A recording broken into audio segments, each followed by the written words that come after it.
Ert í vonlausu sambandi. Veldu frelsi. Forsölunni lýkur 2. mars. Samsung.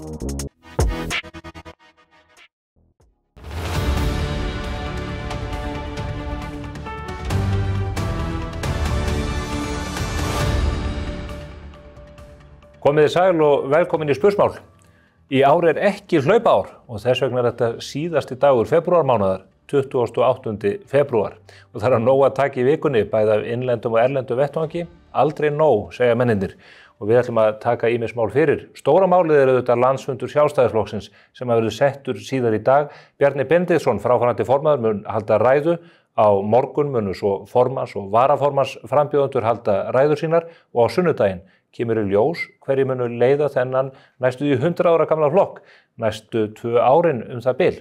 Og það etja kappi Guðrún Hafsteinsdóttir og Áslaug Arna Sigurbjörnsdóttir sem komi hér í viðtöl til mín í liðinni viku.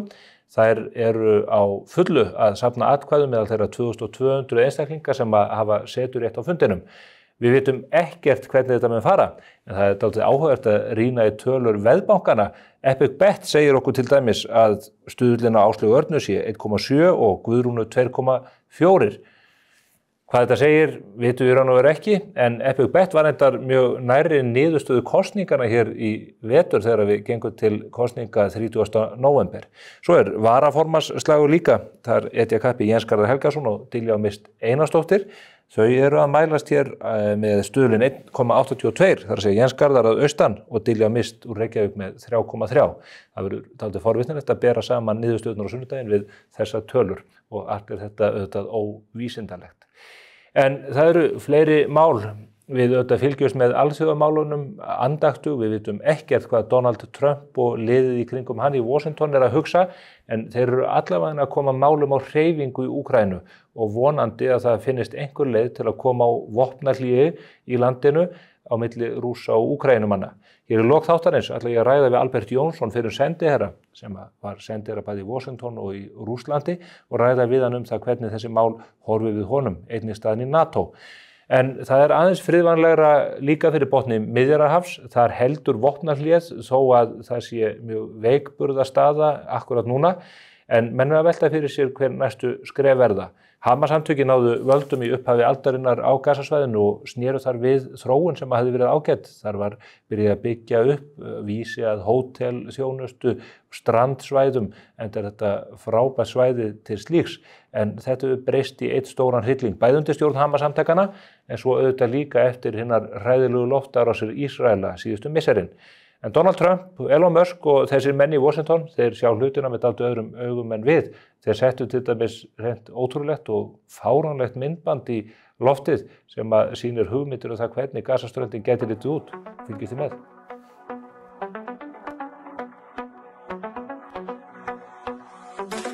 Donald's coming to set you free, bringing the light for all to see. No more tunnels, no more fear. Trump Gaza is finally here. Trump Gaza shining bright, golden future, a brand new light. Feast and dance, the deal is done. Trump Gaza #1. Trump Gaza shining bright, golden future, a brand new light. Feast and dance, the deal is done. Trump Gaza #1. Já, undarlegt það, en kannski að kallinum undanskildum, þá þetta ekki versta framtíðarsýn sem maður geti hugsað sér fyrir þetta svæði og fólkið sem þar býr. En svo það fleiri mál af innlendu vettvangi. Við fjallaðum þá vettvangi mbl.is og Morgunblaðsins að Ragnar Þór Ingólfsson, fráfarandi formaður VR, hann skildi við félagið með því að nýta biðlaunarétt sem reyndar hugsaði fyrir menn sem að missa vinnuna að loknu formannsembættinu. Hann fór beint inn í þingið og reyndar gerist hann formaður fjárlaganefndar með hinn allra fínustu laun. Hann gaf dálítið sérstakar skýringar á því af hverju hann hefði ákveðið að nýta þessi biðlaun þvert á svona meginreglur sem að félagið sjálft hefur sett. Hann lítur á þessi neyðarsjóð fyrir sig og fjölskyldu sína ef hann skildi einhvern tímann í framtíðinni missa vinnuna og eiga erfitt með að fóta sig að nýju. Vandinn við þá röksemdafærslu hins vegar auðvitað sá að hann þingmaður til 4 ára og ef hann dettur út af þingi að þeim tíma liðnum þá mun hann líka njóta biðlauna frá íslenska ríkinu sökum þess. Það eru röksemdir sem halda ekki sérstaklega vel vatni. Gárungarnir segja að félagið VFR standi ekki lengur fyrir virðing réttlæti, heldur varasjóður Ragnars. Ég selði það ekki dýrara en ég keypti það, en hérna handan við hornið eru það Sólveig Anna Jónsdóttir, formaður Eflingar, og Sigríður Margrét Ósdóttir, sem framkvæmdastjóri Samtaka atvinnulífsins. Áður en að þeim kemur, þá skulum við hins vegar líta á þetta. Það aldrei logn molla yfir pólitíkinni hér á landi. Í vikunni fóru fram borgarstjóraskipti í Ráðhúsinu, fyrsta kjördæmavikan í þinginu gekk í garð og fulltrúar þjóðarinnar ferðuðust vítt og breitt utan landsteinana. Það var til að mynda brjálega að gera hjá Þorgerði Katrínu Gunnarsdóttur, eða Tokku Gunn eins og hún kölluð í hlaðvarpsheiminum, en hún talaði máli Úkraínu í kjölfar þess að 3 ár eru nú liðin frá innrás Rússa í landið. Þá ávarpaði hún mannréttindaráð Sameinuðu þjóðanna í fyrsta sinn og lagði mikla áherslu á mannréttindi og tilverurétt fólks. Virkasti þingmaðurinn á samfélagsmiðlum, Snorri Másson, tók kjördæmavikuna með trompi og lærði til að mynda nýtt orð, fæðu fullveldi. Þegar hugtakinu slegið upp hjá Árnastofnun skilar það þó engum niðurstöðum. En skrítið. Eftir allt stormviðriði í borginni hreppti Heiða Björg Hilmisdóttir borgarstjórastólinn í liðinni viku og hún 5. konan til að gegna því embætti. Hér faðmar hún forvera sinn í drasl og nú væntanlega fellur allt í ljúfa löð í borginni. Kristrún Frosta gekk á fund Zelenskís í Kænugarði á dögunum og var þar viðstödd minningarathöfn. Ferðalaginu til Úkraínu deildi hún á félagsmiðla þar sem 10 klukkustunda lestaferð var partur af prógraminu. Sem betur fer var hún í góðum félagsskap. Jón Gnarr steig inn í tímavél og hvarf aftur til fortíðar þar sem hann hringdi í mömmu sína úr tíkallasíma í Búðardal. Aðeins búin að fá sér. Ég kem heim í Búðardal. Flokkur fólksins hélt langþráðan landsfund og komu öllu sínu í stand líkt á alvöru stjórnmálaflokkum sæmir. Þær Dagbjört Hákonardóttir og Halla Hrund Logadóttir skelltu sér til Kóngsins Köpen og sóttu sinn fyrsta fund á vegum Norðurlandaráðs. Einar Þorsteinsson, fráfarandi borgarstjóri, gerði upp borgarstjóratíð sína sem stóð yfir í rúmlega ár með hjartnæmri myndafærslu á Instagram. En þegar ein dyr lokast þá opnast aðrar og í sömu viku greindi hann frá því að hann og eiginkona hans, Milla Ósk Magnúsdóttir, eiga von á litlu kríli von bráðar. Jón Gunnarsson varpaði svo sprengju inn í raðir sjálfstæðismanna í aðdraganda landsfundar þar sem hann sakaði flokkssystur sína og ísdrottninguna Guðrúnu Hafsteins að eigna sér sín verk. Æ, come on, stay classy nonni. Erlend stjórnmál verða farsakendari með hverjum deginum, en hér sést niðurskurðakeisarin Elon Musk taka við keðjusög frá Milei, hinum hárprúða forseta Argentínu, og sveifla henni á fjöldafundi í Maryland. This is the chainsaw for bureaucracy. Chainsaw!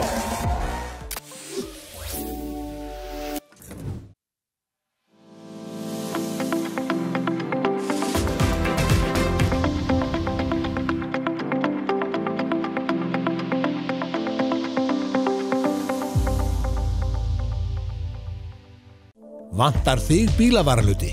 Á Polsen.is finnur þú bílavaralutina út frá bílnúmeri.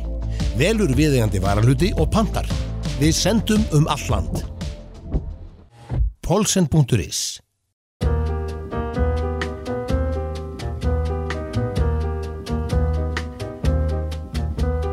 Herragarðurinn klæðir þig vel. Þá það komnar hingað til okkar í hádegismóna Sigríður Margrét Ósdóttir, framkvæmdastjóri Samtaka atvinnulífsins, og Sólveig Anna Jónsdóttir, formaður Eflingar. Þær hafa frá ýmsu að segja, enda titringurinn talsverður á vinnumarkaðnum, þó að allir séu búin að koma upp einhverjum pókersvip, allavega í svipinn. Það ekki rétt lýsing, Sólveig? Jú, ég nú reynda mjög léleg í pókersvipnum. Við erum alltaf að æfa okkur í Eflingu, sko. Þetta eitt af því sem við viljum gera þegar við förum í kjarasamningsviðræður. En ég með versta pókersvipna öllum. Menn vita hvaða spil þú ert með á hendi? Menn vita það kannski ekki alveg, en ég á ekki gott með að dylja tilfinningar mínar. Nei. Það gengur yfirleitt mjög illa. Ég sé bara eins og í blaðinu hér í morgun, það rætt við Vilhjálm Birgisson. Þú ert nú þegar búin að tjá þig. Allt tengist þetta nýgjarnu kjarasamningum kennara. Sigríður, þið vitið ekki nákvæmlega hvað í samningunum, en miðað það sem að við höfum meðal annars flutt fréttir af, þá stefnir í að þetta sé 24% launahækkun á 4 árum. Við Sólveig sátum ekki við þetta samningaborð, þannig að við vitum ekki nákvæmlega hvað inn í samningunum. Það sem að við hins vegar gerðum var að við gerðum mjög í rauninni, hvað maður að segja, við gerðum samninga með algjörlega skýr markmið fyrir það bil ári síðan, þar sem að við ætluðum að leggja okkar að mörkum til þess að verðbólga geti lækkað og stýrivexti geti lækkað. Og það voru risasamningar. Risasamningar, það voru samningar sem eru að verðmæti eða kostnaðarauki fyrir atvinnulífið 4 ára tímabil hátt í 300 milljarðar. En inn í þessum samningum þá var einmitt verið að stilla af launahækkanir í takti það sem innistæða fyrir. Og þegar við þetta fáum fréttir núna, eins og þú ert að segja, 24% launahækkun, þá þetta bregður okkur mjög. En að því við sátum ekki við samningaborðið, þá þetta vitum við ekki nákvæmlega hvað í þessu felst. Ef þetta eru 24%, Já. Til samanburðar, samningarnir ykkar eru metnir á svona rétt ríflega 14%. Já, sko, samningarnir sem við gerðum, þeir voru í fyrsta lagi þeir að við erum með almenna launahækkanir sem eru á bilinu 3,25 til 3,5% yfir 4 ára tímabil. Síðan erum við með gólf sem er 23.750 krónur og það þýðir það að þeir sem eru í rauninni með undir, ég held að séum 678.000 eitthvað svoleiðis, þeir sem eru með undir því þeir fá hlutfallslega hærri hækkun heldur en þessi 3,5% af því þetta er náttúrulega hópurinn sem er með lægstu launin. En fyrir alla þá sem eru þá yfir þessum skurðpunkti, þá sömdum við þessar almennu hækkanir og yfir 4 ára tímabil, þá eru þær metnar, kostnaðarmetnar á þetta 14,5%. Hvora megin eru kennararnir við þennan skurðpunkt? Ef að við horfum á bara grunnlaun, leik- og grunnskólakennara og framhaldsskólakennara eins og þau birtast á Hagstofunni fyrir árið 2023, þá sjáum við að þeir eru yfir þessum skurðpunkti. En aftur, það skiptir auðvitað mjög miklu máli í fyrsta lagi, ég held að það sé nú ólíklegt að þetta sé 24% fyrir alla tegundi, alla í rauninni kennara. Það er ekki flatt á. Nei. Þannig að með við til dæmis það sem að fjármálar- og efnahagsráðherra sagði í fréttunum í gær, þá gefur það okkur það til kynna að það hafi verið samið með allt öðrum hætti fyrir framhaldsskólakennara og það sé þá nær þessari launastefnu sem var samið Síðan auðvitað getur það verið líka að það sé inn í þessum samningum verið með einhverjum hætti að kaupa einhvers konar breytingar. Og það eru auðvitað bara það sem á eftir að koma í ljós, en það sem eru auðvitað bara lykilatriði, það er að ef við ætlum að hækka laun í samræmi við það sem er innistæða fyrir, þá vitum við það að heildarkostnaðarmat af launabreitingum má ekki fara upp fyrir þetta svona 3,5 til 4%. En þú nefnir þetta með skurðpunktinn að kennararnir virðast vera þar yfir, þá skiljið þið rétt að ef að þeir hefðu verið hluti af samningunum sem þið gerðuð í fyrra, þá hefði þetta verið 3,5% hækkun á þessa hópa. Í ár og næstu 2 ár og 3,25 á síðast ári. 24% talan sem við höfum fjallað hún kemur, eru upplýsingar innan úr í raun og veru sveitarfélaga hlutanum. Framhaldsskólarnir eru hluti af ríkinu, en þetta væri þá sennilega nær því að tengjast hækkunum sem að leikskólakennarar og grunnskólakennarar fá. Væntanlega, en það sem er kannski mikilvægt líka að hafa í huga og það eitt af því sem við höfum auðvitað heyrt núna, ríkisstjórnin sem að segja frá, en við höfum eftir svolítið að fá að vita nákvæmlega hvað í því felst. Það að það verið að leggja mikla áherslu á þetta sem heitir, þetta hugtak sem heitir virðismat starfa. Og ég held að þetta hugtaks virðismat starfa, þetta sé hugtak sem að fæstir þekkja. Þetta er kannski svona svolítið svipað eins og hugtaki borgaraleg ríkisstjórn, fæstir þekkja það, þannig að það er mjög ólíklegt að verði breið samstaða það meðan að fæstir þekkja það. En ef við bara tökum og einföldum þetta hugtak, virðismat starfa, mjög mikið, þá snýst það í rauninni fyrst og fremst það að það er verið að athuga hvort það sé verið að undirborga kvennastörf. Og það þá þetta verkefni sem væntanlega á að ráðast í, en það sem auðvitað vekur athygli hjá okkur, það það að það sé ekki fyrst farið í það og síðan þá fundið út úr því, hvort að niðurstaðan gefi það til kynna að það þurfi að gera þarna einhvers konar leiðréttingu. Þeir semja strax 8%. Það er inn á borgun á virðismatið. Já, akkurat, ef það eru réttar tölur. En hitt líka og ekki síður mikilvægt. Og það það, ef þú ætlar að fara í þessa vegferð, þá verður auðvitað líka að meta til launa sérréttindi opinberra starfsmanna. Sólveig, virðismat starfa og kvennastörfin, 8%, er þetta ekki eitthvað sem hljómar eins og góð músík í þínum einum, jafnvel jazz? Við náttúrulega í Eflingu höfum farið fram með kröfur það að það sem við höfum kallað sögulega vanmetin kvennastörf séu leiðrétt. Við gerðum það fyrst í samningunum við borgina 2020 og náðum þar árangri og héldum svo áfram í þeirri baráttu og gerðum sambærilega samninga í þeirri lotu við sveitarfélögin. Svo náðum við í þessum kjarasamningum sem við vorum hér að fara yfir á almenna markaðnum því sem við töldum vera mjög góðan árangur fyrir ræstingahópinn sem að langstærstum meirihluta konur. Það eru þetta núna mikla deilur í gangi á milli okkar í verkalýðshreyfingunni og samtaka atvinnulífsins það hvað verður og hvað hafi orðið þessar hækkanir, en við kannski ræðum þá eftir, ég veit það ekki. Hvað í þessu virðismati? Ég hef ekki hugmynd. Ef að það svo að hér á að fara að meta og bera saman þessi sögulega vanmetnu kvennastörf þá við önnur störf, þá veit ég að þessi umönnunarstörf sem að Eflingar konur og aðrar verkakonur hringinn í kringum landið eru að sinna eru auðvitað vanmetnustu störfin af þeim öllum. En tölum bara Eflingar hópinn, við erum hér með risastóran hóp sem starfar á leikskólunum, heldur þeim gangandi með vinnu sinni. Við erum með gríðar fjölmennan hóp til dæmis inn á leikskólunum sem er í deildarstjóra stöðum, ber nákvæmlega sömu ábyrgð í þeim stöðum og faglærðir leikskólamenntaðir deildarstjórar, þó á miklu verri launum og nú verður launamunurinn væntanlega enn meiri eftir þessa samninga. Svo erum við með þennan risastóra grundvallar hóp fólks sem að starfar inn á hjúkrunarheimilunum. Sem við fjöllum í blaðinu í morgun, sem eru á mjög lélegum launum. Þar höfum við til dæmis ekki samið einhverja sérstaka hækkun eða sérstaka leiðréttingu vegna þeirra sérstöðu sem að sá hópur er í. Þannig að, ég meina ef það á að fara hér eitthvað verkefni af stað, eitthvað virðismatsverkefni, þá að sjálfsögðu tel ég að við eigum að hafa mikla aðkomu að því og ég tel að sjálfsögðu að þar eigi fyrst og fremst að leggja áherslu á þennan stóra hóp mestmegnis kvenna sem að býr hér við verulega skert kjör og á oft mjög erfitt með að ná endum saman. Þetta eru 2300 félagsmenn hjá ykkur inn á hjúkrunarheimilum að gegna þessum mikilvægu störfum.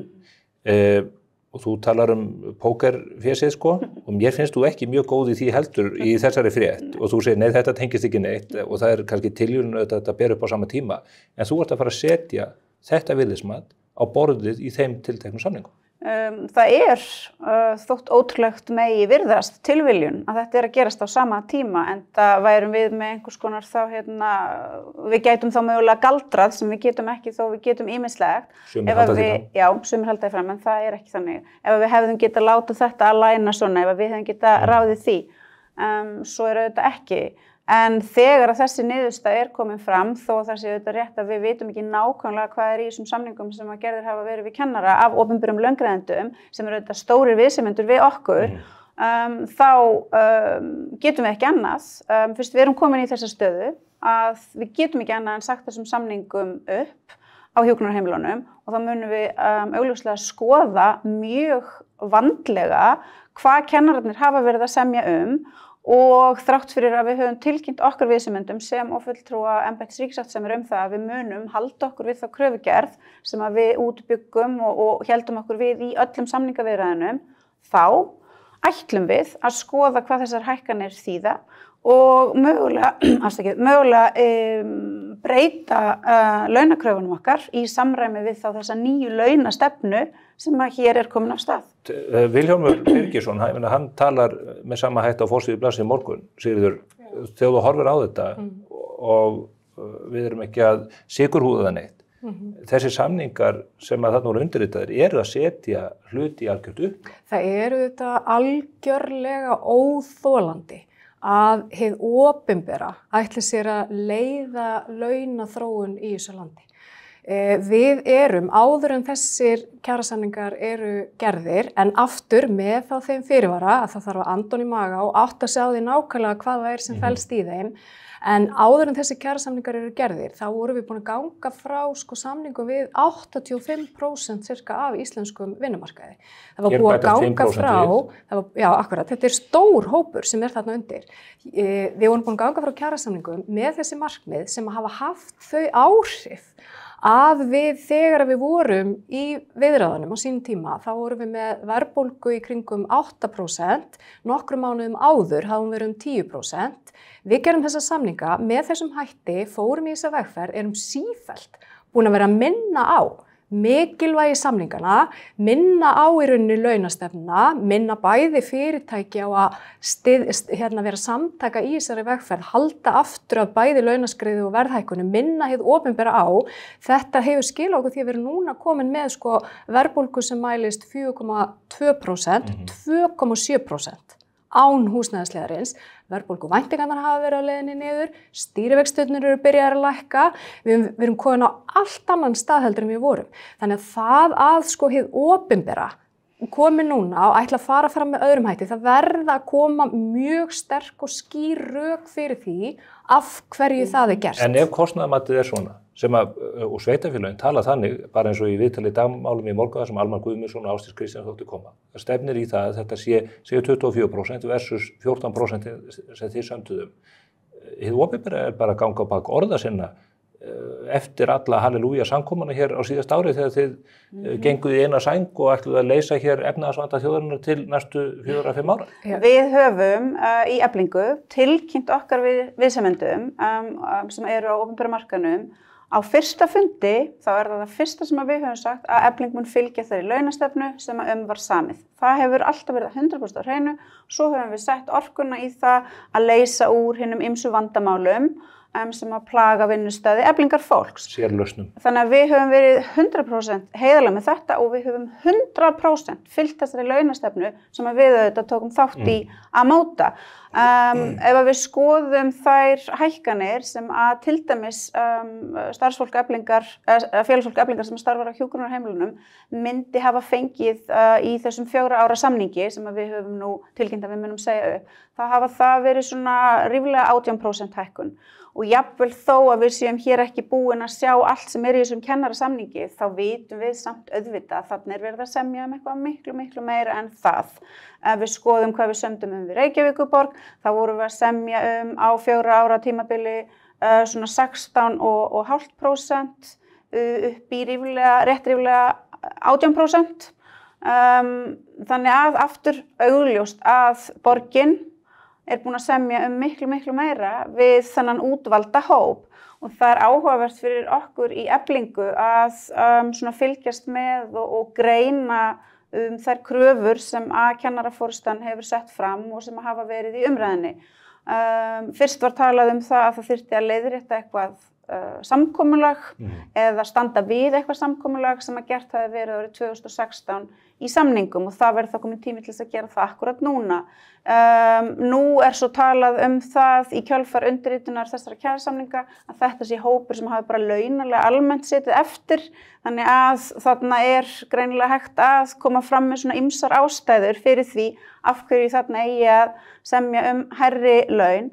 Og mér finnst raunverulega vitandi auðvitað það ýmis vandamál inni í skólum landsins, vandamál í leikskólum, líkt og öll þau fjölmörgu vandamál sem að plaga hjúkrunarheimilin til staðar, þá hef ég ekki ennþá heyrt af hverju kennarar af öllum þessum mikilvægu stéttum hefðu átt að fá þessar umfram hækkanir. Og ég veit alveg með því að segja þetta, þá ég að styggja kennaraforystuna og marga aðra, en þetta bara sannleikur málsins og þetta bara afstaða stjórnar Eflingar og samninganefnda Eflingar. En gátu yfirvöld annað en sami við út af þessum verkfallsaðgerðum? Þetta var farið að hafa eyðileggjandi áhrif og líka á hópa sem ekki þoldu það mjög vel. Ég ætla nú líka þá að fá að segja að það hefði nú aldeilis eitthvað verið sagt hátt og mikið og oft ef Efling hefði verið í verkföllum sem hefði verið skipulögð og framkvæmt með þeim hætti sem við höfum hér hort á hjá kennurum. Þið hefur nú farið í allt svakalega verkfallsaðgerðir. Við höfum farið í svakalega verkföll en þau hafa aldrei nokkuð tíman verið framkvæmt með sambærilegum hætti og við sáum þarna þegar við til dæmis fórum í löngu verkföllin við Reykjavíkurborg, þá vorum við ekki að velja út einhverja nokkra staði og láta verkföllin bitna á þeim. En þið gerir það með hótelin? Það auðvitað bara allt annað að ræða. En það nákvæmlega sama aðferðafræði? Nei. Alls ekki. Það bara gerólíkt vegna þess að ef við horfum á verkföllin sem að kennarar og sem að Efling fór í við opinbera launagreiðendur, þá erum við auðvitað í Eflingu, tókum bara allan þann opinbera launagreiðenda og fórum í verkföll. Þegar við erum í verkföllin við hótelin þá aftur, við bara skoðum launagreiðanda og förum svo í verkföll þar. En það auðvitað mjög ólíkt. Það auðvitað mjög sérstakt að verða vitni að því að sjá sko opinbera starfsmenn í skæruverkföllum. Enda voru auðvitað þessi verkföll síðan dæmd ólögleg. En það sem er kannski lykilatriði í þessu, óháð einmitt þessu, óháð í rauninni pressunni sem þú stendur frammi fyrir, það þetta, innistæða fyrir launahækkunum eins og þessum. Við vitum það að ef við hækkum laun umfram það sem innistæða fyrir, þá fáum við baki. Þannig að spurningin sem við eðlilega spurjum núna hver á að borga.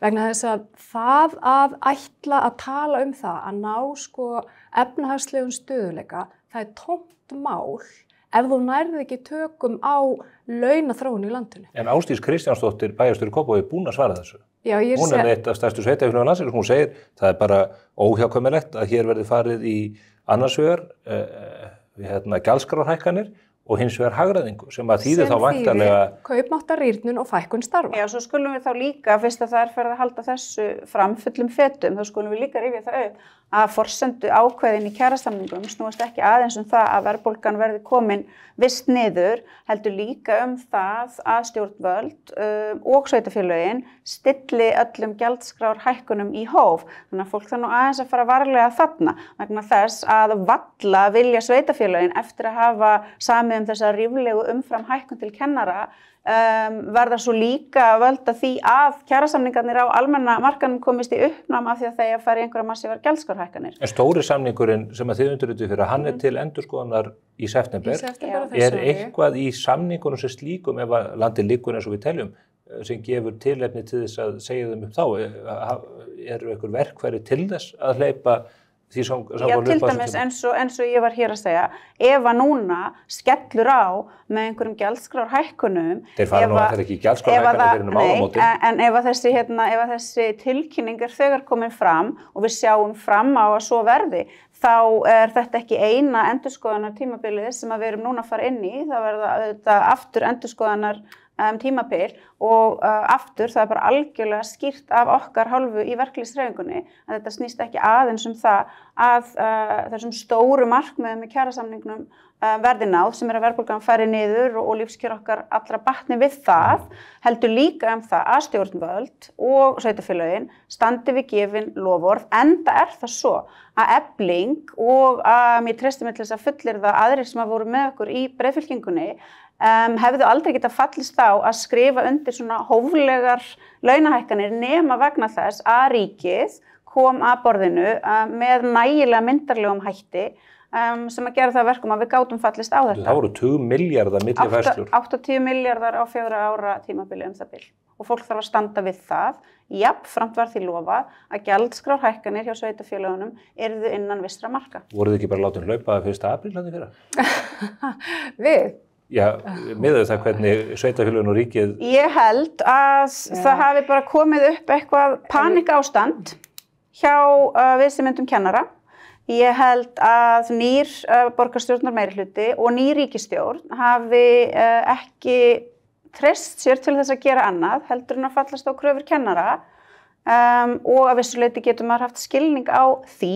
Og krossað á fingur að risasamningarnir myndu halda? Erfið staða, en fólk verður að hugsa fleiri en 1 eða 2 leiki fram í tíman og okkar afstaða í Eflingu sú að fyrir hvort sem það eru viðsemjendur okkar á almenna markanum eða á opinbera markanum, þá hlýtur það að skipta meginmáli að reyna eftir bestu getu að halda frið við Eflingu á vinnumarkaði. Við komum í þessa vegferð af heilum hug, gerðum þessa hófstilltu kjarasamninga á almennum markaði vegna þess að við trúðum á þetta stóra verkefni og eins og áður segir vegna þess að við fengum þennan pakka svo kallega frá stjórnvöldum. Vilhjálmur segir að þetta sé fullt reynt eftir þetta. Já, Vilhjálmur segir það.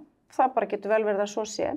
En það á að halda frið við Eflingu á vinnumarkaði. Við erum með þetta risafélag, ómissandi, ég gerir kröfu það, absolutt, og það eru afleiðingar ef það ekki gert. Það eru afleiðingar ef það ekki gert. Við erum með 28.000 manna félag, ómissandi vinnuafls höfuðborgarsvæðisins sem knýr hér áfram alla verðmæta sköpun og ef að fólk getur ekki haldið trúna og tryggðu við okkur í kjarasamningsviðræðum þá að sjálfsögðu hefur það mjög alvarlegar afleiðingar.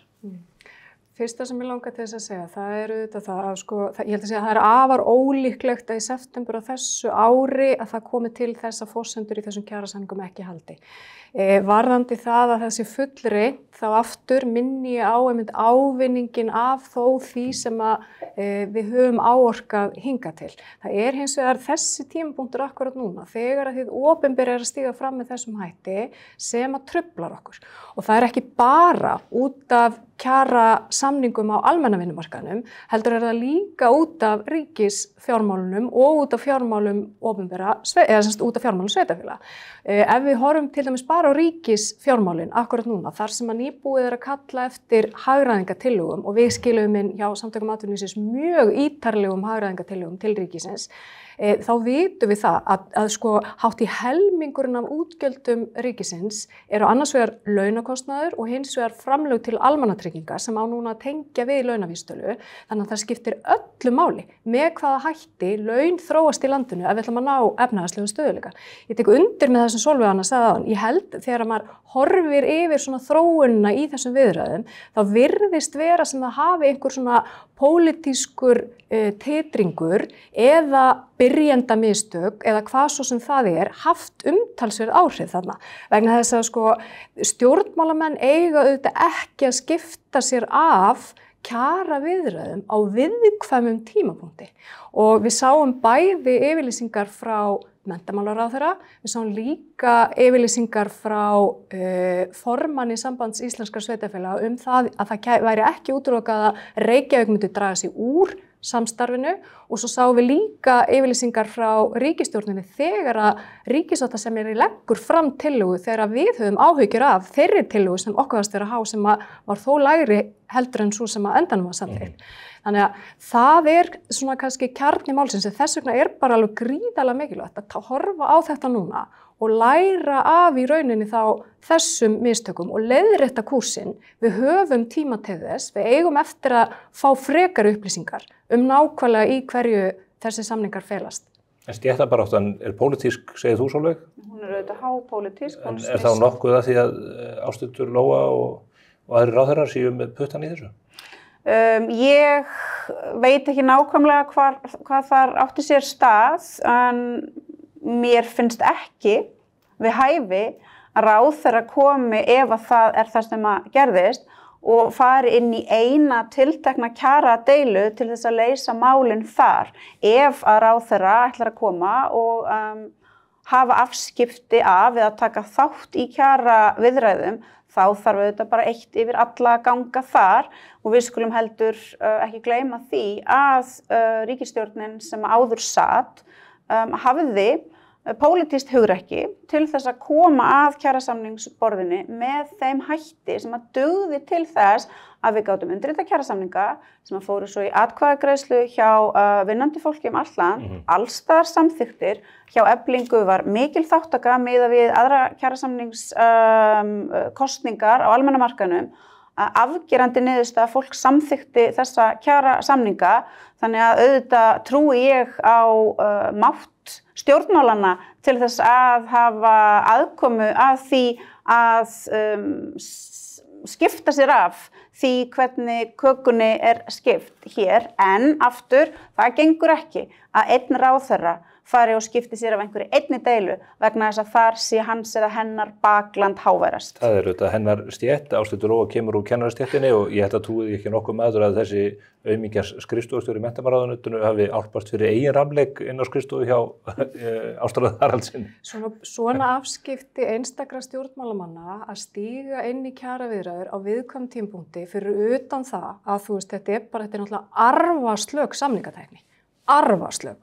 Þá það líka þetta spurning fordæmið og það verið að gera fleiri samningar núna inn í hvaða deilur verður stíð og með hvaða hætti. Þetta allt ástæður fyrir því að okkur finnst mikilvægt að vekja athygli á þessu og ræða þetta og læra af þessu.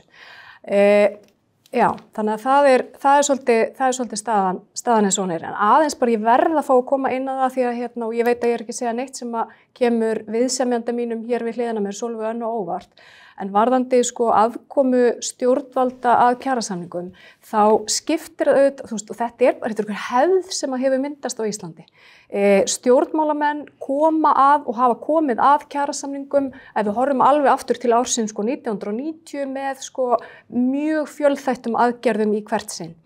Þetta eitthvað sem eðli málsins samkvæmt, verkalýðshreyfingin hefur mikinn áhuga á, þetta eitthvað sem við höfum minni áhuga á og okkar afstaða í öllum viðræðunum sem við áttum og okkar upplýsingagjöf til einmitt stjórnvalda var öll á þann veg að þetta væri ákvörðun sem stjórnmálamenn væri að taka byggt á því lýðræðislega umboði sem þeir hafa. Enda líka held ég að þetta sé í mörgum tilfellum ákveðin freistnivandi fyrir stjórnmálamenn að fá að taka þátt í þessu risastóra efnahagslega verkefni sem er gerð kjarasamninga og koma í rauninni svona ákveðnum málefnum að þar. En það sem við auðvitað lögðum alveg gríðarlega mikla áherslu á við stjórnvöld á sínum tíma, það var að ef að þau tækju ákvörðun að koma að kjarasamningum með þessu, að það væri þá ekki gert á kostnað verðmætasköpunar eða atvinnulífsins í landinu, öðruvísi heldur en þá að við værum þá við upplýstum það fyrirfram, af því að þá myndi það fara inn í kostnaðamati hjá okkur. Af því að Sólveig Anna veit að það sem að mér þótti kannski einna vænstum og mikilvægast í öllum sem viðræðum sem áttum, það var auðvitað kostnaðarmatið. Vegna þess að ég vissum það, við vildum ná samningum sem rúmuðust innan þessa svigrúm til þess að geta náð þessum markmiðum sem við vorum að setja okkur. Af því að þetta geta verið með umhverfi þar sem að bæði fólk og fyrirtæki geti gert framtíðaráætlanir sem að halda. Það er bara alveg ótrúlega mikilsverði og það er bara svo ótrúlega þreytandi að vera í sífelldri krísustjórnun að því að verðbólga og vextir eru svona háir eins og eru búin að vera á Íslandi undanfarin ár. Við í Eflingu höfum alltaf sagt það sem skiptir okkur mestu máli og svo áhersla sem við leggjum í megin áherslu á í öllum kjarasamningsviðræðum er einmitt þetta. Við viljum að verka- og láglaunafólk geti hort fram í tíman og haft einhverja tilfinningu fyrir því hvernig fjármál þeirra verða, hvernig aðstæður þeirra verða inn í framtíðinni. Og við viljum aukna verðmætasköpun sem að skilir sér til þessar hópa. Við viljum aukna verðmætasköpun sem er auðvitað það sem að Eflingarfólk vinnur við að gera, skapa verðmætin og í umönnunarstörfum gera öðrum kleift að fara til vinnu sem að skapar verðmætin. Það er auðvitað svo að í lýðræðisríki eins og því sem að við búum í þá hafa stjórnmál sem betur fer meira og annað hlutverk en bara það að vera einhvers konar framkvæmda aðilar auðstéttarinnar í ríkisfjármálum. Það er auðvitað risavaxið hlutverk stjórnmálanna að einmitt tryggja að gæðunum sé skipt með sæmilega jöfnum hætti. Það hefur auðvitað gengið misvel og því miður oft á tíðum afskaplega illa. Sigríður Margrét og félagar hennar í samtökum atvinnulífsins hljóta að fagna því að stjórnvöld komi að borðinu vegna þess, eins og Sigríður Margrét fullvel veit, þá hefðum við aldrei fallist á að skrifa undir kjarasamninga með svona hóflegum hækkunum nema vegna þess að ríkið var þarna tilbúið til þess að axla ábyrgð á vissum parti í það minnsta tilveru skilyrða vinnandi fólks og enn sem komið hefur það ekki verið svikið. Það var grundvöllurinn fyrir því að við gátum gengið frá kjarasamningum út frá þessu dýrmæta kostnaðarmati samtaka atvinnulífsins sem við auðvitað deildum lengi Þannig að það hljómar ekki alveg samfærandi þegar samtök atvinnulífsins koma fram og segjast vilja minnka aðkomu stjórnvalda ekki nema þá að samtök atvinnulífsins vilji að kjaradeilur verði harðari, erfiðari með langdregnari verkföllum sem að kosti atvinnurekendur meira. Þetta mál náum við ekki að útkljá hér á þessum vettvangi að þessu sinni, en lykilorðið kom. Ég hefði ekki getað farið sáttur og sofið í kvöld ef að hugtakið auðstétt hefði ekki komið fram í samtali okkar. Tekja Sólveig hennar þakkaði kærlega fyrir komuna og Sigríður Margrét, gangi ykkur vel á ykkar vettvangi og vonandi að þið náið að kæla umræðuna þannig að hér fari ekki allt í kalda kol. En við höldum áfram með ítarlegan og góðan þátt. Hér handan við hornið Helgi I. Jónsson, fyrrum hæstaréttardómari. Hann með allsvakalegt mál sem að hann mun bera hér á borð innan nokkura mínútna. Gjörðu svo vel.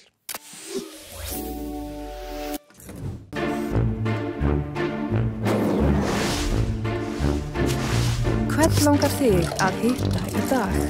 Henning Eymundsson. Ristnan á leiðinni niður. Gott eða slæmt? Cardio, einfaldari útgjöld. I just wanna little bit of party. Welcome to my house, let's move our body. If you need a place to share what's in your body. I have to sit. Komdu og reynslaktu glænýjum Toyota Land Cruiser 250 hjá viðurkenndum söluaðilum.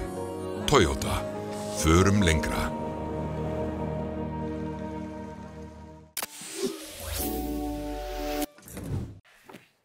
Við þökkum þeim stöllum fyrir komuna, Sigríði Margréti Oddsdóttur og Sólveig Jónsdóttur, að ræða sannarlega ekkert léttmeti íslenskan vinnumarkað og við förum ekki úr einu léttmetinu í annað heldur í stórmál sömuleiðis. Nýverið kom út afmælisrit stórt og mikið hjá hinnu ægilega fína útgáfufélagi Fons Juris til heiðurs Markúsi Sigurbjörnssyni 70 sem var hæstaréttardómari áratugaskeið á Íslandi. Í einni af greinunum í þessu riti skrifar Helgi Jónsson fyrir hæstaréttardómari samfélagsþjónustu og hann með mjög áhugaverðar vangaveltur þau mál og kemst að niðurstöðu sem að ég leyfi mér að segja sér sláandi. Helgi kominn hingað til mín og ég ætla að ræða við hann innihald þessara greinar og þetta merkilega fyrirbæri sem samfélagsþjónusta inn í refsivörslukerfinu Blessaður Helgi. Já, blessaður. Byrja á því að þakka þið fyrir þessa grein sem var áhugavert að plægja sig í gegnum þetta mál sem að, já, þegar maður lítur yfir sviðið fer ekkert mjög mikið fyrir í opinberri umræðu. Hvað samfélagsþjónusta svona séð frá þínum augum? Já, samfélagsþjónusta viðurlaga úrræði þar sem að lögð sú skylda á þá sem hafa gerst brotlegir við lög að vinna ákveðin tímafjölda í frítíma sínum launalaust. Er hægt að hugsa þetta, þegar ég hugsa þetta sem leikmaður bara út í bæ, þá veltir maður fyrir sér hvort að þetta sé einhvers konar eins og millistig milli skilorðsbundins og óskilorðsbundins dóms? Já, þetta í þessu felst að sú skylda lögð á menn að vinna launalaust í frítíma sínum, í því felst frjálsræðissvipting og þetta hefur líka yfir sér blæ nauðungarvinnu, þannig að þú gerir þetta launalaust í frítíma þínum, þannig að þannig bæði frjálsræðissvipting að ræða og ákveðna nauðung. Þannig að það sem að samfélagsþjónusta hefur tekin upp í Evrópu, hvarvetna það sem hún hefur tekin upp, að þá vegna þess að þetta úrræði hefur í för með sér viðurlög við afbrotum, að þá hefur þetta verið falið dómstólum. En svo sérkennilega leið hefur verið farin hérlendis að kalla þetta fullnustu úrræði. Þetta úrræði var fyrst tekið í lög í tilraunaskyni 1995 og þá var heimilt að fullnusta óskilorðsbundna fangelsisdóma alltaf 3 mánuðum. Síðan þá var það sérstök nefnd sem tóku ákvörðun það hvort að menn fullnæði skilyrðum að geta sætt samfélagsþjónustu. Síðan var þetta fest í lög sem var vanlegt fullnustu úrræði 1998 í lögum fangelsis og fangavist.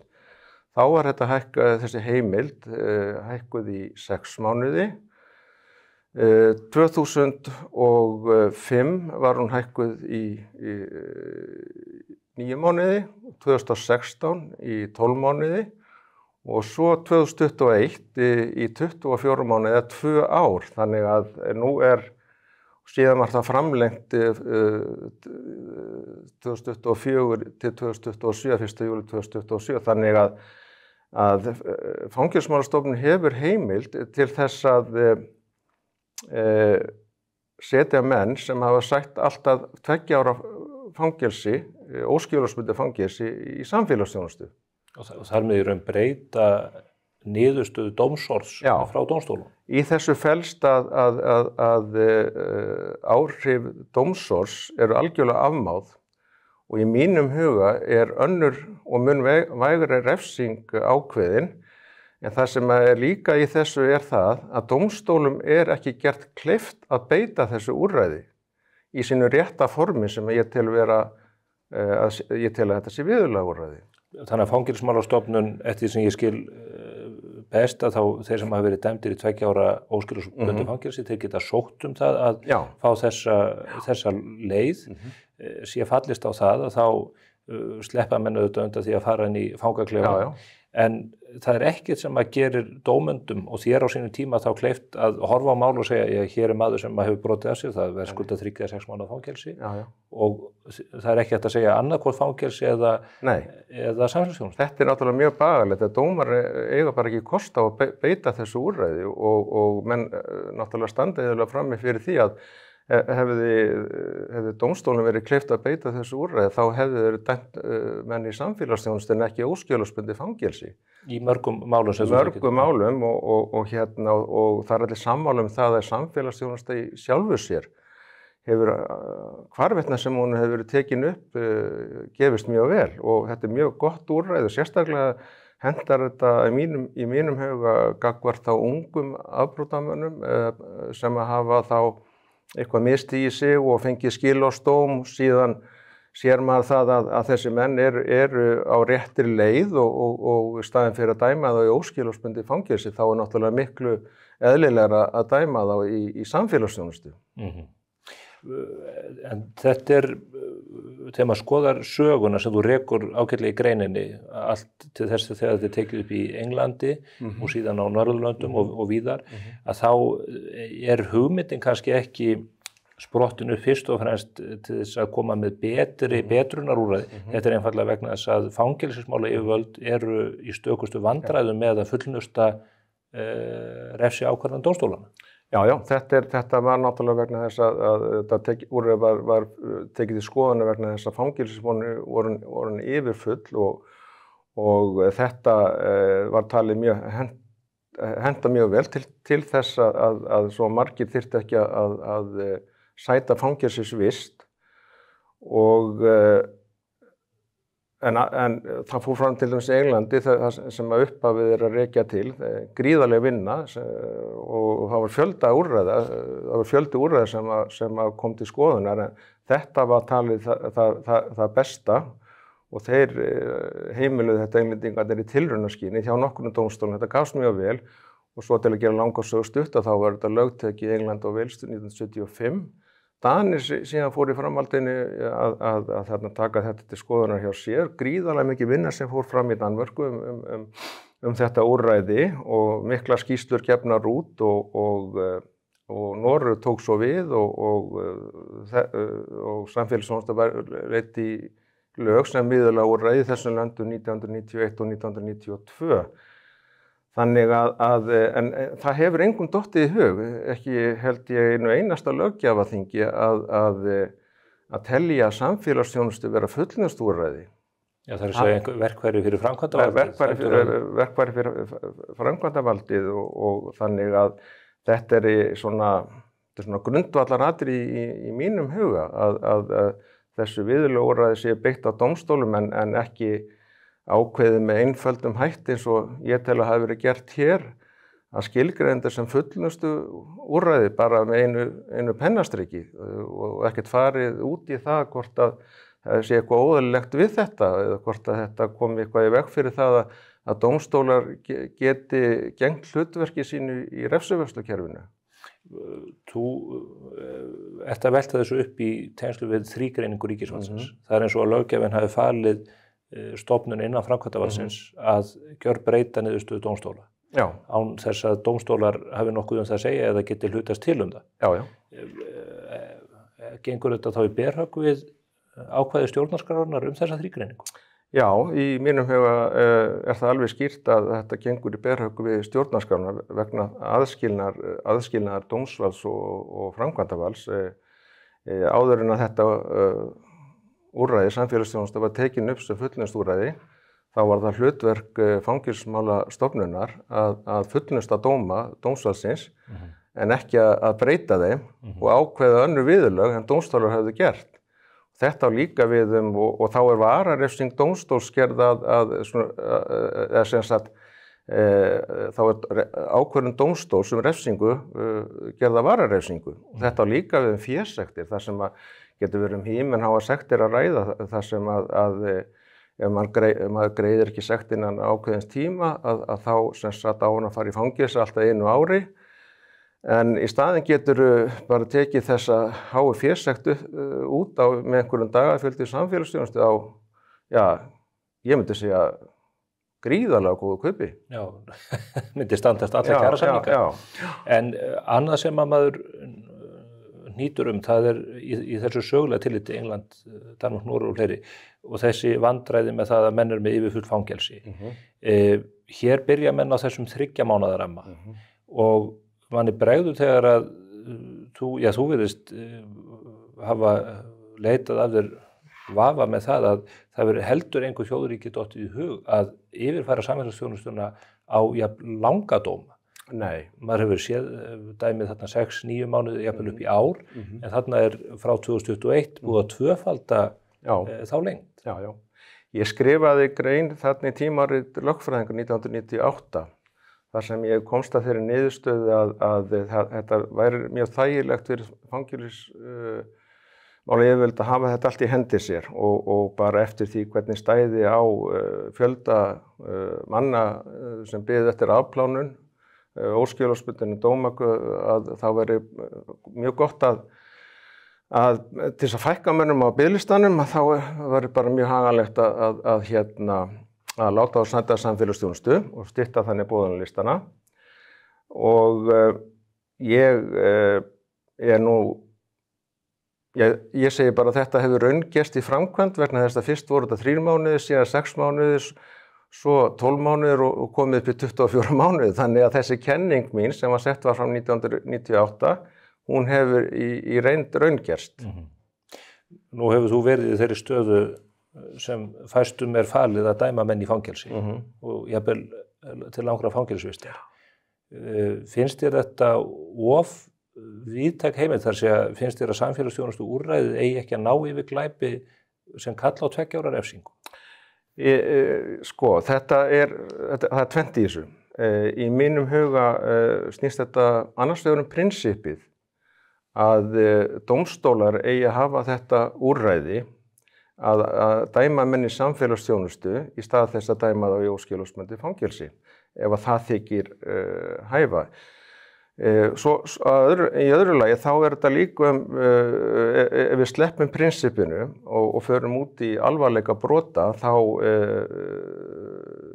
það náttúrulega mín reynsla að þegar dæmd refsing sem í kringum 12 mánuði, ég tala nú ekki lengri en 12 mánuðir, að þá þar eðli máls samkvæmt að ræða mjög alvarleg brot. Þannig að menn fá ekki svona langa fangelsisdóma nema alvarleg brot að ræða. En svo náttúrulega líka gert ráð fyrir því í sambandi við þessa samfélagsþjónustu alltaf sem hægt að þar sem hægt að breyta óskilorðsbundnum dómum í alltaf 2 árum í samfélagsþjónustu að það sé hægt að leggja saman dóma, kannski fleiri en 1 og ég veit ekki hvort það fleiri en 2 og leggja samanlega refsingu, leggja þessa refsingu saman og menn getur þá tekið þetta út í samfélagsþjónustu í einu lagi. Þannig en vandamálið bara það líka að maður veitir raun og veru ekkert hvernig staðið að framkvæmd þessara mála hjá framkvæmdavaldinu. Það hvílir algjör leynd yfir þessu, þetta einhliða ákvörðun sem tekin bak við luktardyr Fangelsismálastofnunar. Það einhver nefnd sem skipuð? Það í raun og veru bara lögin segja að Fangelsismálastofnun taki ákvörðun hvort að menn fái samfélagsþjónustu eða ekki. Það eru bara starfsmenn stofnunarinnar? Já, það eru bara starfsmenn stofnunarinnar og Fangelsismálastjóri ber náttúrulega ábyrgð á því og örugglega einhverju lögfræðingar sem að fara yfir þetta allt saman. Þannig að þessi leynd, maður veitir raun og veru ekki fyrir hvers konar brot menn fá samfélagsþjónustu það sem búið að dæma í óskilorðsbundið fangelsi, maður veit raun og veru ekki það. Og þetta sjálfur sér, vegna þeirra leyndar sem hvílir yfir þessu, eins og bara með leynd almennt, að þá þetta til þess fallið að skapa tortryggni. Hvað að gerast þarna? Þess vegna þarf í mínum huga að upplýsa þessa framkvæmd alla og það svo maður gerir sér grein fyrir því hvað þarna á ferðinni. Og þannig að þetta eitthvað svona sem að mér hugnast alls ekki, svo ekki sem vera sagt. En nú þetta úrræði búið að vera til stað síðan 1995. Það eru 30 ár. Það eru þetta stór og mikil orð þegar fyrir hæstaréttardómari sem nú eiginlega stjórnlega dómstóll okkar, ef ég leyfi mér að fullyrði það stjórnarskrárbrot að ræða. Það þá, þetta úrræði til staðar með framlengingu til 2027. Já. Hægt að una við það, þá óvissu sem að þú fullyrðir að sé uppi?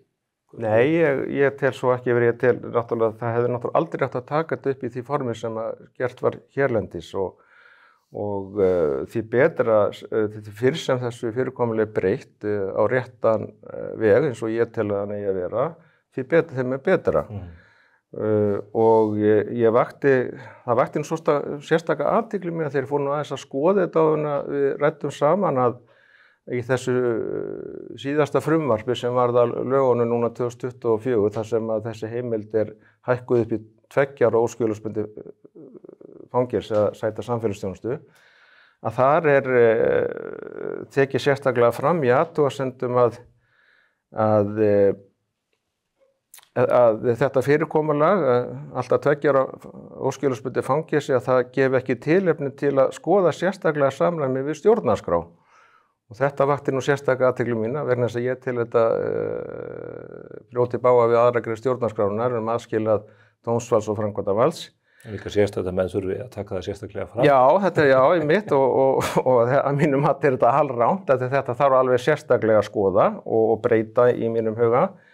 En síðan líka athyglisvert að í þessu frumvarpi þarna frá síðasta ári, þar sem að þessi heimild var aukin svona ríflega, að þar sagt að dómsmálaráðherra stefni að heildarendurskoðun fullnustukerfisins og í þeirri vinnu verði meðal annars tekin afstætt til fyrirkomulags og umfangs samfélagsþjónustu.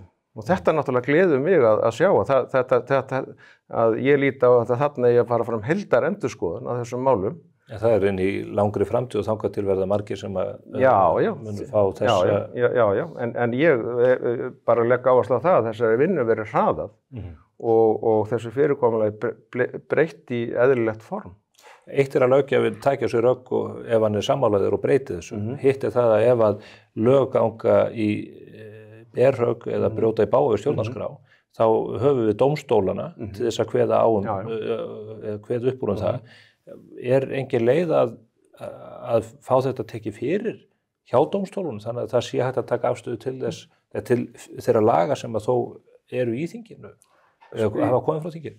Já, sko það engin leið að dómstólar taki þetta fyrir nema á þetta reyni. Einhver ber þetta upp við dómstóla og við skulum segja svo að einhver dómþoli sem að sækir samfélagsþjónustu og fær höfnun, hann getur kært það ákvörðun til ráðuneytisins. Nú veit ég ekki hvort að eitthvað á það hafi reyndið í ráðuneytinu og ef ráðuneytið staðfestir ákvörðun Fangelsismálastofnunar þessa höfnun, að þá ætti viðkomandi að geta borið þessa ákvörðun til dómstóla. En það hefur aldrei verið gert, þannig að það hefur aldrei reynt á þetta. Það í raun og veru engin annar heldur en dómþoli sem að teldi á sig brotið með því að fá ekki þessi ívilnun? Nei, ekki nema einhver sem hefur hagsmuna að gæta, lögvarna hagsmuna að gæta. Í grunninn þetta bara, það ekki nauðvörn kerfisins að því að við höfum ekki nægilegt rými til þess að í raun sinna þeirri eftirspurn sem myndast í kerfinu út af öllum dómunum? Jú, það í raun og veru sko þessi kenning mér sem ég setti fram 1998 að samfélagsþjónusta væri í raun og veru beitt sem stjórntæki af hálfu Fangelsismálastofnunar og ég segi að það hafi raun gerst að það raun og veru sko viðurkennt þegar heimildin var aukin úr 12 mánuðum í 2 ár. Þá var það beinlínis viðurkennt í lögskýringargögnum að þetta sé gert til að stytta biðlista. Þannig að þarna komin sönnun þess að þetta notað sem stjórntæki. En þú hefur enga skýringu á því af hverju menn ákveða að fara allt aðra leið heldur en aðra þjóðir, bæði hvað var það að fela þetta framkvæmdavaldinu og hins vegar þessi rosalega lengd á dómuna sem að falla undir þetta. Ég hef enga skýringu á þessu og þetta, nei, bara alls enga skýringu á þessu, að hvers vegna þessi leið var farin hérna og hvers vegna þetta hefur stigið verið aukið og allt upp í 2 ára óskilorðsbundið fangelsi. Ég hef bara ekki nokkra einustu skýring á því og það engin skýring gefin svo sem að því sko í þeim lögskýringagögnum sem hafa fylgt þessum lagabreytingum, ekki nokkur einasta og það ekkert farið út í þá miklu vinnu sem átti sér stað hjá þjóðþingum annarra landa að fara í gegnum þetta. Það vísu sagt alveg þarna þegar þetta var upphaflega til skoðunar á Alþingi og meira segja og Alþingi vissi það þetta var búið að taka þetta upp mjög víða í Evrópu og alls staðar var þetta úrræði á hendi dómstóla en þrátt fyrir það segir bara í lögskýringagögnum ákveðið að hafa þetta öðruvísi hér.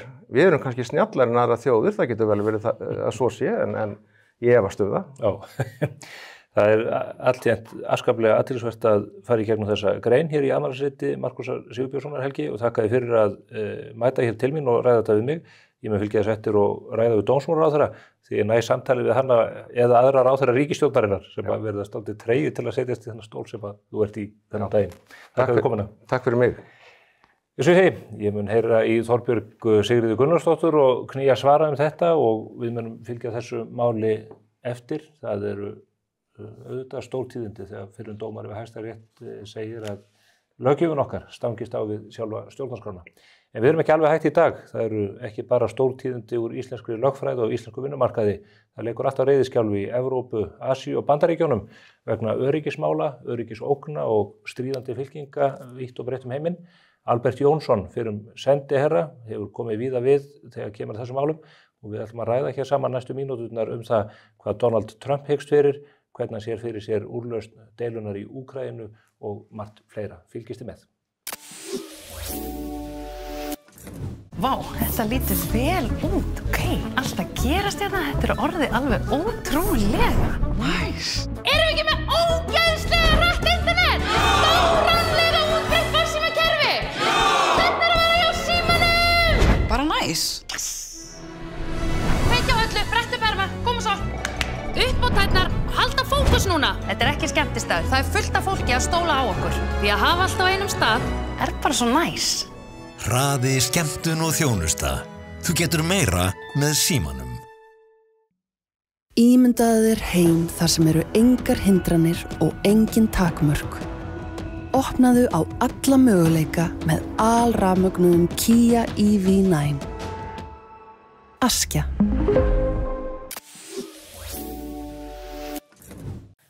Við þökkum Helgaði Jónssoni fyrir hæstaréttardómara fyrir komuna hingað. Hingað hins vegar kominn gestur á öðru sviði sem mikið í fréttum þessa dagana. Það Albert Jónsson fyrrum sendiherra, hann okkar helsti sérfræðingur í varnar- og öryggismálum, leyfi ég mér að segja. Og hann býr líka yfir þeirri einstæðu reynslu að hafa starfað bæði í Washington og Moskvu sem sendiherra en líka komið mörgum verkefnum, ekki síst í Washington á árum áður þegar hann starfaði sem hermála ráðgjafi eða fulltrúi í forsætisráðuneytinu. Er það ekki rétt? Utanríkismálaráðgjafi, forsætisráðuneytinu. Já. Mörg ár. Þú hefur nú ekki getað frástofu strokið síðustu árin út af öllum þessum risaatburðum í tengslum við bakslaganginn í Vladimir Putin og kannski núna síðast bakslaganginum í kallinum í Hvíta húsinu. Hvernig horfir þetta við þér núna þegar að Trump er tekinn við og einhvern veginn hann berst við menn á bæði borð? Já, sko, ég ákvað núna að elta hann ekki og hann í allar holur eins og sagt þér. Hann hefur mjög gaman að því, sko, að hafa alltaf frumkvæðið og grænlandsmálum daginn og mér fannst Don stjórnvöld verið einum og gjörna og elta núna í holurnar, sko. Og þannig að ákvaða að elta hann ekki en taka svona hvert mál fyrir sig og hafa afstöðu til þess ef ég væri beðinn það. Halda róminni. Og þá skulum við bara taka... Það reynir á sko þegar það tömpar við og halda rósinni. Ég segðu Mette Frederiksen það. Það reyndist einmitt erfitt með Grænlandsmálin. Byrjum bara þar, áður við kannski horfum á Úkraínumálin og þessar tilraunir sem að menn að gera núna til þess að koma einhverjum hreyfing á hlutina.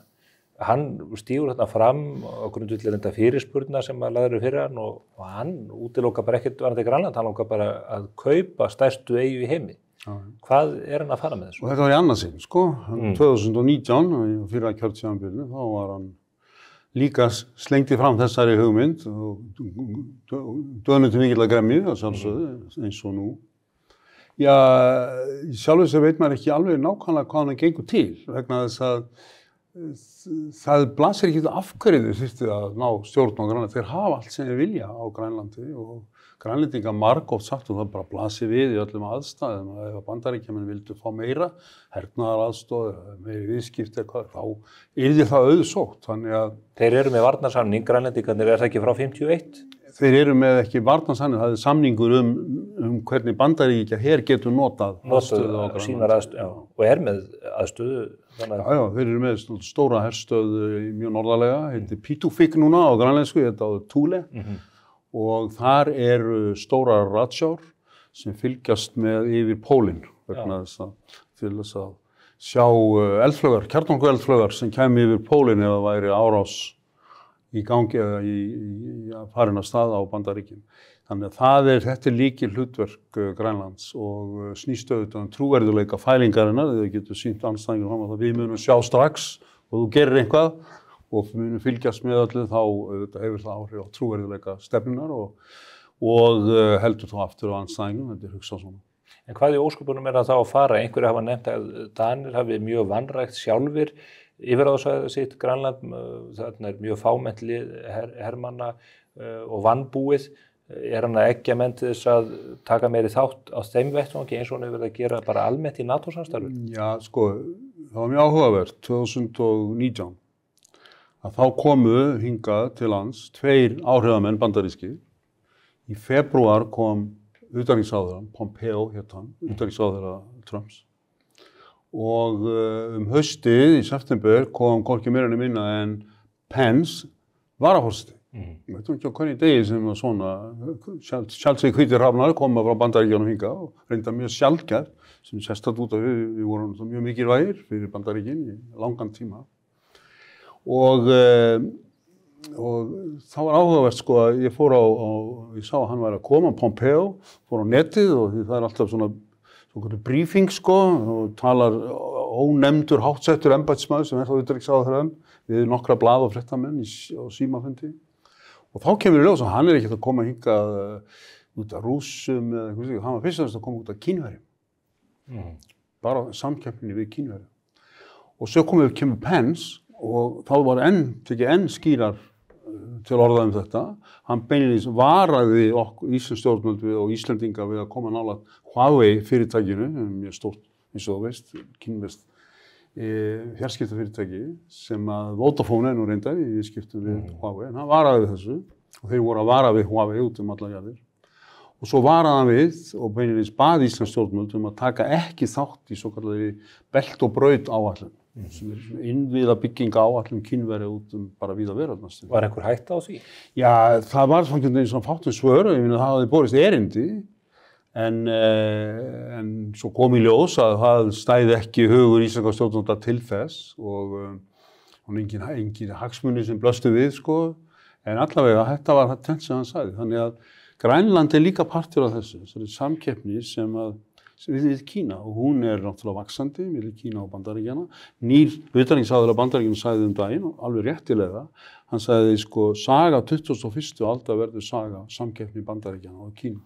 Kína er annað voldugasta ríki heims. Og lang fjölmennasta af samkeppnisaðilum Bandaríkjanna. Indverjar eru fleiri en Kínverjar eru margfalt fleiri heldur en Bandaríkjamenn. Já, og sko Bandaríkjamenn haldi horft framan í svona öflugan andstæðing sem sko Kína er náttúrulega verulegt herveldi og herveldi þeim skilning geta sótt sífellt meira og lengra út á hafið, fjær Kína og þeir eru líka, sem Sovétríkin voru andriði, þeir eru líka hátækniveldi, viðskiptaveldi Og þannig að þeir mælast á öllum sem mæli, sko, Sovétríkin voru bara herveldi og svona stórt landveldi átt, náttúrulega, en ekkert meir en það.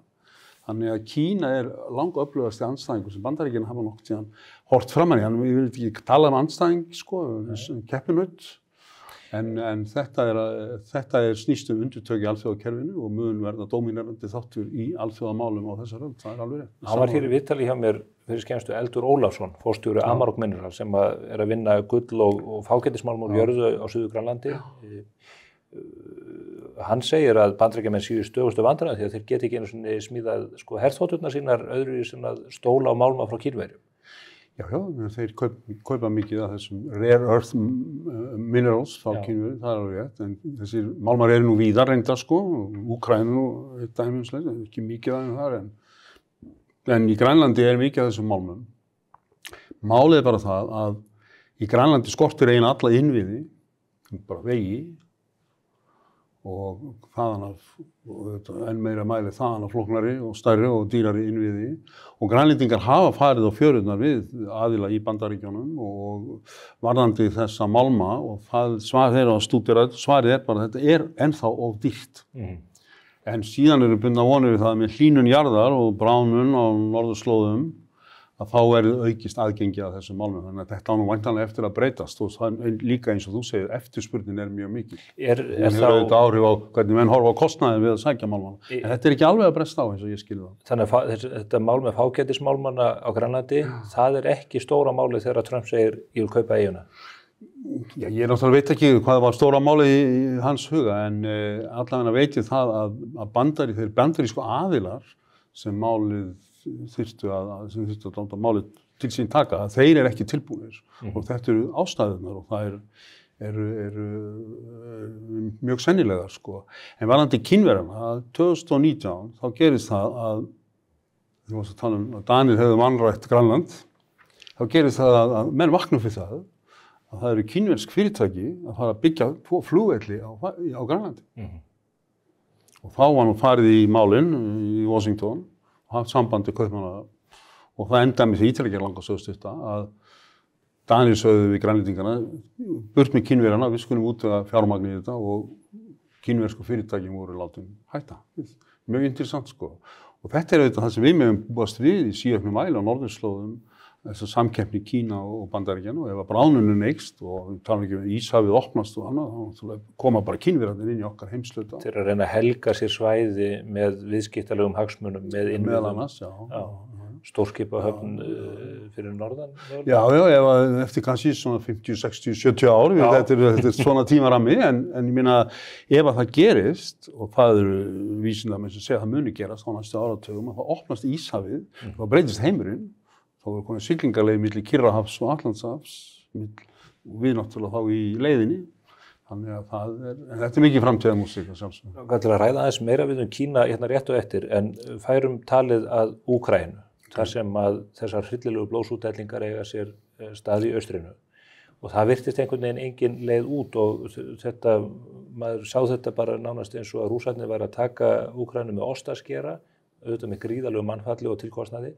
En það sást engin lausn í sjónmáli, það skipti einhver máli hversu mörgum eldflugum var mokað inn í Úkraínu frá vestri eða fleiri herflugmenn þjálfari eða hvað það var, þeir virtust ekki ná að brjóta Rússana bak aftur.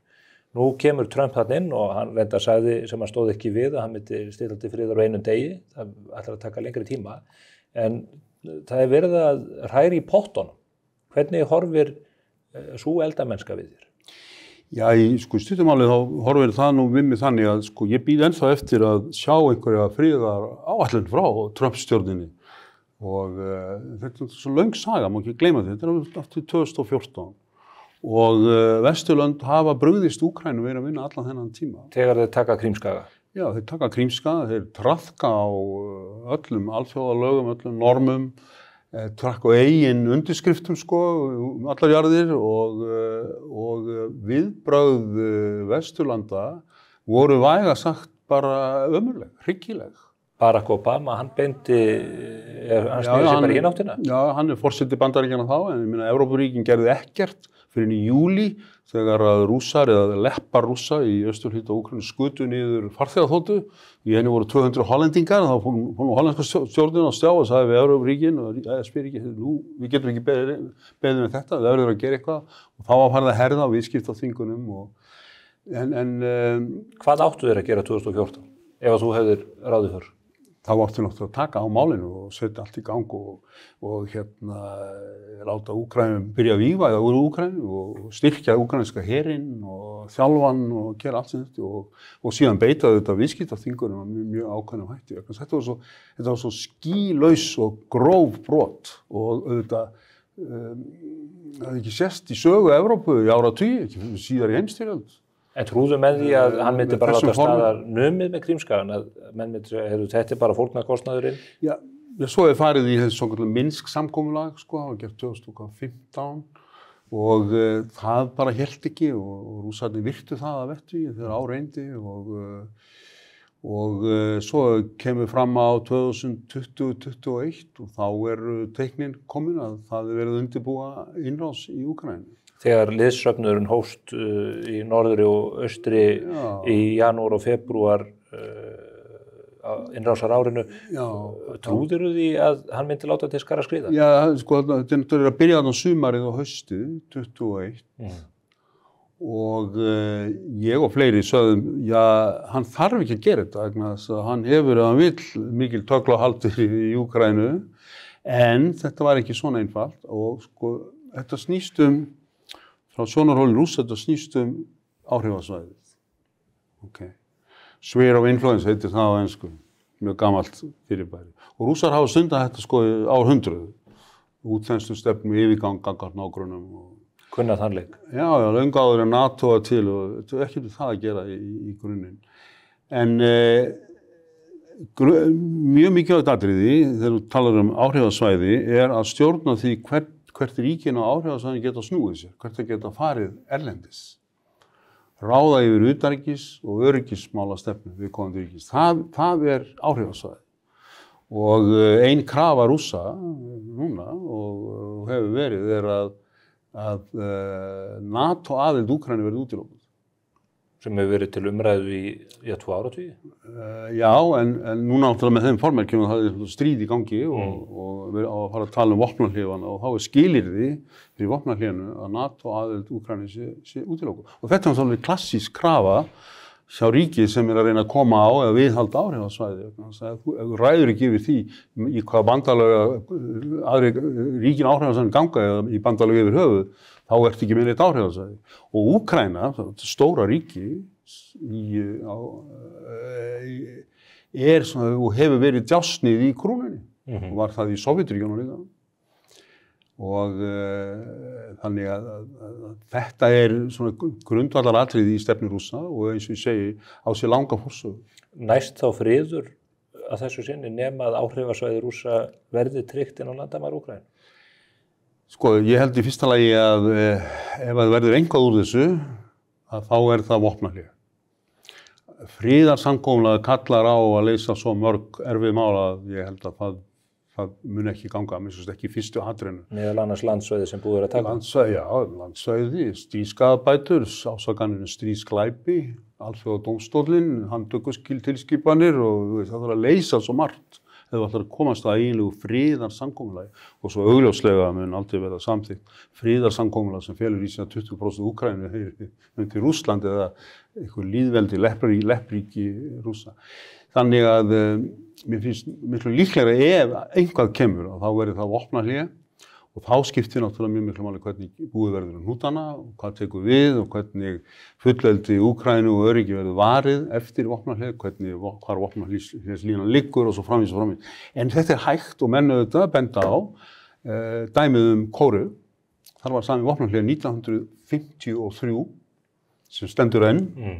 Og í skjóli þess hefur Suður-Kórea orðið eitt af efnuðari ríkjum heims, að lýðræðisríki, smá hyggstarf við en þeim er að haldi lýðræðinu, núna nýlega og er náttúrulega bara talandi dæmi yfirburði lýðræðisins og markaðshagkerfisins og réttaríkisins samanborið við ríki fyrir norðan landamæri, Norður-Kóreu sem allir vita eru ömurlegt einræðisríki og harðstjórnarríki sem getur ekki einu sinni fætt fólkið sitt. Nei. En Trump fer inn í þetta... Vopnahlé er mögulegt, meiri sér sem langtímaðalaust, en það þarf náttúrulega að bakka það upp með mikil getu, hernaðargetu. Trump fer inn í þetta mál úr mjög óvænt rátt. Hann fer að kalla Zelenski einræðisherra, hann svona ber í víurna við Pútín, hann ákveður að byrja samtalið í Sádi-Arabíu við Rússana einhliða. Hann segir nú bara við Evrópubúana, gleymið því að þeir fá að taka þátt í þessu samtali, þeir skiptið ekki máli. Hvers konar taktík er þetta? Er þetta það sem að menn kalla Mad Men nálgunin sem að stundum er tengt við Nixon heitin? Ég veit það nú ekki, sko, að Bandaríkin sem einhverja Mad Men stefnu, það er náttúrulega ekki mjög uppörvandi fyrir alla aðra, sko.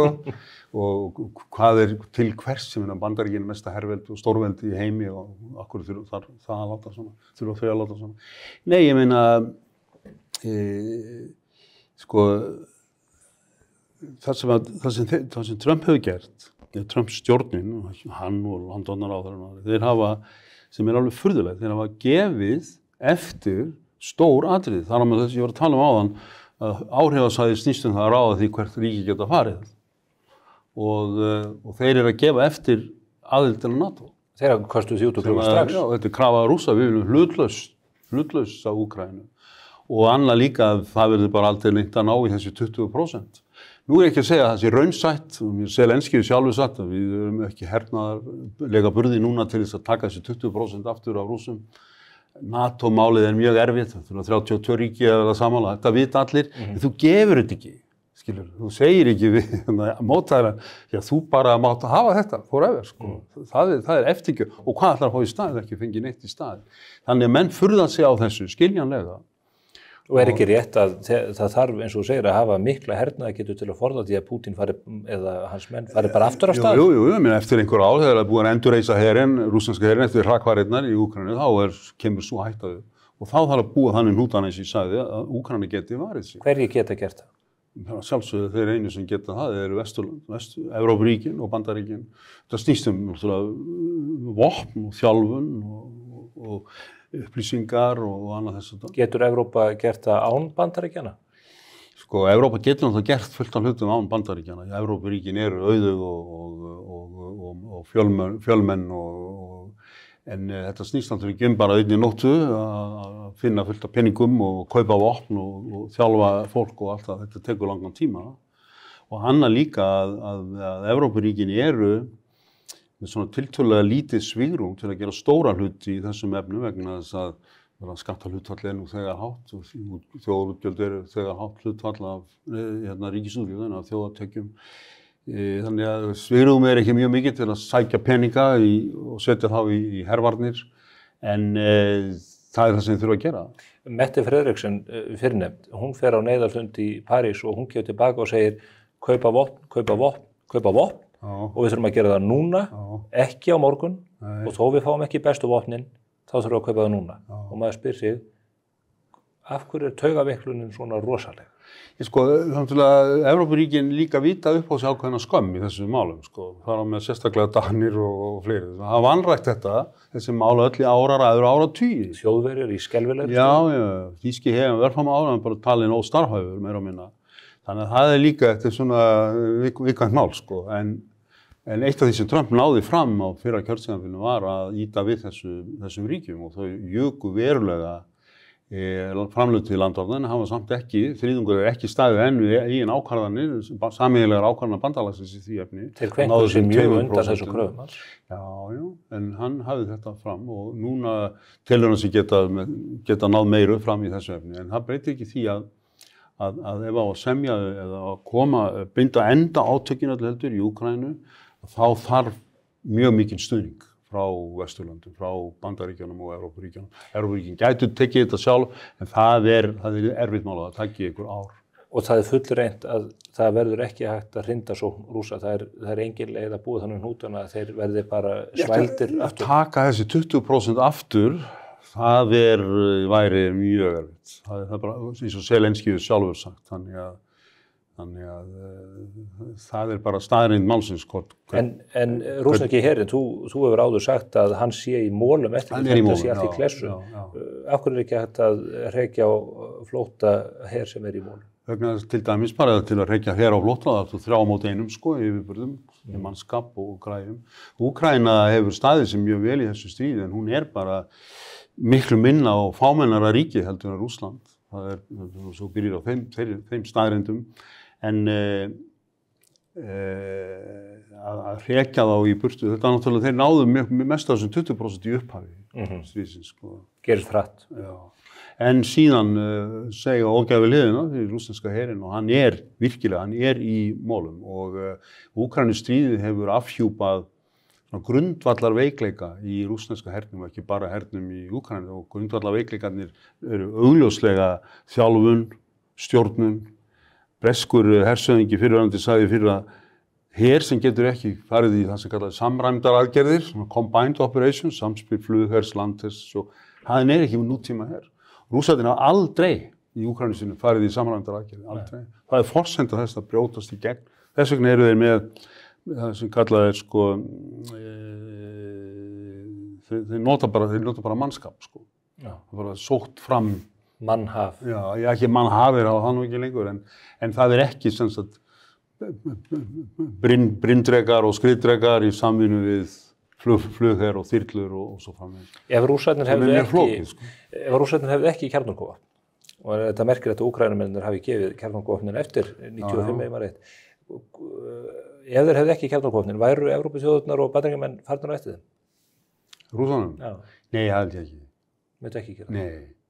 Menn getur bara hort á söguna og stríðið náttúrulega dýrt spaug og kjarnorkuvopnin breyta ekki mjög miklu í þessu efni. En eitt varðandi þessa mögulegu friðarsamninga, nú hefur Trump farið og gert tilkall til fágætismálma og reyndar svona víðtækari auðlindaumræðu í Úkraínu, sagt þið þurfa að borga okkur tilbaka hér, 100 milljarða eða 1000 milljarða talið í. Hann fer aldrei rétt með tölur, aldrei nokkuð tíma. Ekki frekar en við hér við þetta borð. Svo kemur fjármálaráðherra, hann skrifa grein í Financial Times og þeir eru að tala fyrir því að það verður komið upp svona fjárfestingarsjóði sem að Bandaríkjamenn stýri að stórum hluta. Eru þetta óaðgengilegar, er þetta í þínum huga fáránlegar kröfur? Zelenský hafnaði því að það væri settur út sjóður sem Bandaríkjamenn stjórnuðu. En nú fundur á morgun, sem síðast ég veit, Zelenský fer til Washington og aðal umræðefni verður þetta. Þessi sjóður og hvernig ég koma þessum fágætismálmum fyrir í einhverju hugsanlegri lausn. Og Bandaríkjamönnum mjög umhugað það. En ég sá aðeins áðan inn á Sky News heima hjá mér áður en ég kom hingað að Zelenský var nú með blaðamannafund og var að setja fram einhverja kröfur að það yrði að vera meira og Úkraínumenn þyrftu að ráða meiru og hvað þetta varðaði og annað líka. Hann alltaf að tala að inn í samningum fágætismálmanna yrði einhvers konar öryggistryggingar og hann ekki útskýrt nákvæmlega hvað í þeim fælist. Þannig að þetta málun held ég ekki í höfn en það á að gera einhvers konar verulega stóra tilraun til þess að lenda því á morgun. En hvernig á að gera það á þess að ræða síðan efnislega stríði sjálft og hvernig á að koma að binda enda á það, koma að opna hlið eða einhverju meiru, það, ég var eftir að sjá það. En það verður spennandi að sjá hvað morgundagurinn byrja í skauti sig hvað þetta varðar. Pútín, þetta stórhættulegur maður, verður hægt að ná einhverju alvöru talsambandi við Rússa fyrir að hann bara horfinn á svið? Já, þetta er svona góð spurning, Trump hefur talað mikið og stundum stórkallalega hæfileika sína í þessum efnum og svo segja menn, já, býta, hvað planið, og eftir að sjá það er ekki plan að segja að við skulum gefa eftir 20% af Úkraínu og NATO-aðildir, það er ekki friðarplan, Þannig að þá náttúrulega beinja sjónarmönnum, hvað segja Rússarnir, Þeir náttúrulega hinn aðilinn, hvernig myndu þeir taka þeir í þessar hugmyndir allar og þeir náttúrulega mjög ánægðir með NATO-aðildina og útiloka hana og þurfi ekki að skila 20% af úkraínsku landi að halda þessum 4 lýðveldum, eins og þeir kallaði, inn í þarna og stækka Rússland, alltaf. En þá var að vakna spurningin, hvernig á að halda áfram, Þannig að þetta er engin lausn og Rússar eru ennþá með öll sín grundvallar markmið uppi. Þeir ekki breytt neinu. En þurfa þeir ekki að friða að halda? Geta þeir með herinn í mólum og mannfallið sífellt meira, geta þeir haldið áfram í óbreyttu ástandi? Já, þeir náttúrulega ef að þeir geta haldið sínu, en aftur 20% og þá er það markmið út af fyrir sig. Aðalatriðið er að á þessu stigi að þeir hafa ekki ennþá gefið neitt í skyn að þeir hafi breytt sinni stefnu. Að halda Úkraínu inn í sem áhrifasvæði og hlutlausu ríki og svo framvegis. Þannig að það vantar algjörlega útspilið frá þeim og eftir því er kallað en þeir kannski meira pokerface heldur en Trump sem halda spilunum að sér. Því að væntanlega, ég meina ef að þeir geta fengið samkomulag sem tekur ekki ómikið þannig þá hendar það, en eins og þeir eru á niðurlótum komnir. Svo er efnahagurinn að fara í vaskinn og það var nú eitt af því sem að Trump hótaði við innsetninguna, ef hann myndi ekki semja þá myndi hann leggja inn í rúst. Vandið við Trump, hann segir svo margt og þetta er erfitt að henda reiður á hvað hann er að segja á hverjum degi og hvað hann meinar, en það hefur veldur miklum áhyggjum með það sem hann hefur gert á undanförnum, það sem hann sagði Zelenski, hver er sökudólgurinn í Úkraínustríðinu, þetta veldur skiljanlega áhyggjum meðal bandamanna. Fráleitar yfirlýsingar? Fráleitar yfirlýsingar? Já, fráleitar yfirlýsingar. Stuðningurinn við ályktunina í Sameinuðu þjóðunum, já.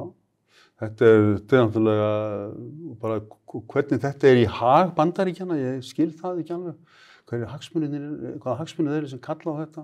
Og svo náttúrulega hriktir bara í NATO, bandalaginu, sem er nú áratuga gamalt og hefur reynst vel. Það hefur gengið á ýmsu í samstarfi Bandaríkjanna og Evrópuríkjanna í NATO, meðal annars og sérstaklega kannski út af fjármálum, en einnig út af kjarnorkustefnu og fleiru, en aldrei með þeim hætti að það sé efast undirstöðuna. Er það raunverulegur ótti? Já, það áhyggjur af því núna, með það hvernig er talað og þannig að þetta er svona viðkvæmt fyrirbæri, svona bandalag og efasemdir vilja Bandaríkjanna draga náttúrulega stórlega og trúverðuleika bandalagsins. Við skulum bara muna Rússar og þar á Sovétríkin eittu mikill atorku að reyna að sundra þessu bandalagi og eyðileggja það. En hafa ekki Bandaríkjamenn mjög mikla hagsmuni af því að halda í NATO þó að Evrópa sé kannski ekki aðal fókuspunkturinn hjá þeim? Já, en þannig náttúrulega þetta er ekki bara Trump, þessi hvað við segja álag á NATO, það var til staðar og það hefði haldið áfram jáfnvel þó Kamala Harris eða einhver annar orðið forseti í stað Trump. Af hverju? Jú, það er vegna þessara breytingar sem við tæftum á áðan sem birtast í því að Kína er náttúrulega stórveldi númer 2 í veröldinni. Alþjóðakerfið hefur tekið mjög miklum breytingum og Bandaríkjamenn vilja beina sinni atorku og fjármunum að samkeppninni við Kína. Eru þeir hræddir við Kína? Er þetta taugaveiklunnar viðbragð að einhvern veginn að vilja láta Evrópu sjá sig sjálfa og að beina kröftunum, fjármunum? Það er mjög freistandi fyrir Bandaríkin og eðlileg krafa til Evrópuríkjanna. Nú erum við að fara að snúa okkur til að Asíu í Kyrrahafi og að voldugum keppinu sem við nota það orða fram. Og þið hafið alveg burði til þess að taka miklu meira á ykkur heldur en það hafi gert og það er allir sammála það. Hvað eiga Íslendingar að vera miklu til varnarmála? Eigum við að fara í 2,5 eða 5%? Já, þá er það spurningi eins og með þróunaraðstoð, hvað ætlum við að gera við peningana Við höfum ekki mannskap. Ekki bara millifæruna til Bandaríkjanna? Þannig að það er pólitísk spurning hvernig menn vilja verja peningana sína og hvert á að senda þá. En ber okkur ekki siðferðisleg skylda til þess eins og öðrum þjóðum? Nei, okkur ber ekki skylda til þess, Við erum ekki aðilar að samkomulagi, við erum aðilar að samkomulaginu í því skilningi að við gerðum enga athugasemd við það, en það náttúrulega beindist ekki að okkur. Og við skulum ekki gleyma því að við höfum lagt heilmikið af mörkum í áratugi til samstarfsins sem er orðið samstarf okkar á Bandaríkjunum og komið vel yfir áttrætt. Og þeir fengu hér gífurlega aðstöðu og frjálsar hendur meira og minna í sumum landshlutum í síðari heimsstyrjöld sem byrjar þá. Þannig að þetta er ekki alveg þannig að við höfum ekki lagt neitt af mörkum og síðan var nú sett heilmikið pólitískt kapital í varnarsamstarfið í Bandaríkin og aðildina NATO. Þannig að það má líta á þetta frá ýmsum hliðum en það er bara ekki praktískt að Íslendingar eyði 2-3% af 100 milljarðar í hvað? Hvað að kaupa fyrir peningana? Já, það er svo heimspurning. Já, ég held að við ættum að setja í styrkja lögregluna og landamæraeftirlit og ein hugmynd kom nú nýlega frá fyrrverandi utanríkisráðherra, landhelgisgæslunni, það sé góð hugmynd. Við höfum ýmislegt að gera og síðan náttúrulega búum við í stóru landi, ég má ekki gleyma því.